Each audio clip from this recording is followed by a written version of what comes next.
હવે જોઈએ સમાચારો વિગતવાર।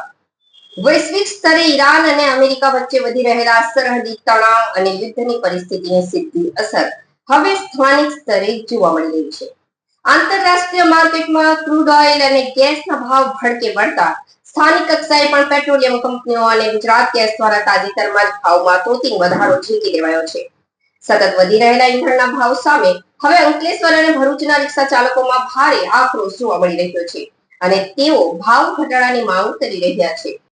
અંકલેશ્વર અને જેડીસી વિસ્તારમાં હજારો પરિવારો રોજગારી માટે રિક્ષા વ્યવસાય પર નિર્ભર છે। હાલની સ્થિતિ પર નજર કરીએ તો અંકલેશ્વર શહેરનું મિનિમમ ભાડું ₹10 છે, તો અંકલેશ્વરથી ભરૂચનું મિનિમમ ભાડું ₹30 છે। જેડીસી વિસ્તારમાં અહીં અલગ અલગ ચોકડીઓ અને અંતરના આધારે નક્કી કરાયેલું ઉચ્ચ ભાડું પણ હવે રિક્ષા ચાલકોને ગેસના ભાવ વધતા સામે સહેજ પણ પોસાતું નથી। આ અંગે રિક્ષા ચાલકો જો સરકાર સીએનજી પર સબસિડી કે ટેક્સમાં રાહત નહીં આપે તો આગામી દિવસોમાં અમારે ના છૂટકે આંદોલનનું સરણું લેવું પડશે અથવા તો સત્તાવાર રીતે ભાડા વધારાની માંગ કરવી પડશે। ગરીબ રિક્ષા ચાલકોના ઘરમાં ચૂલો સળગવો મુશ્કેલ થઈ ગયો છે। અત્રે ઉલ્લેખનીય છે કે આંતરરાષ્ટ્રીય યુદ્ધની પરિસ્થિતિ વચ્ચે સરકારે સ્થાનિક ટ્રાન્સપોર્ટ અને સામાન્ય જનતાને રાહત આપવા માટે વેટ કે એક્સાઇઝ ડ્યુટીમાં ઘટાડો કરવો અનિવાર્ય બન્યો છે। નહીં તો રિક્ષા ચાલકોની સાથે સાથે સામાન્ય મુસાફરોનો ગજવાનો બોજ પણ અસહ્ય થઈ જશે। રિક્ષા ચાલકોની ધર્મ સંકટ જેવી સ્થિતિ। જો ભાડું વધારવામાં આવે તો ધંધા રોજગાર પર સીધી અસર પડે તેમ છે, કારણ કે મોંઘવારીના આ યુગમાં મધ્યમ અને ગરીબ વર્ગના મુસાફરોને વધુ ભાડું પરવડે તેમ નથી।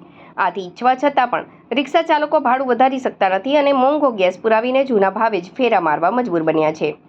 આંકડાની નજરે મોંઘવારીનો માર તાજેતરના ભાવ વધારા બાદ ભરૂચ અને અંકલેશ્વર જિલ્લામાં સીએનજીનો ભાવ પ્રતિ કિલો ₹80.26ની સપાટીએ પહોંચી ગયો છે।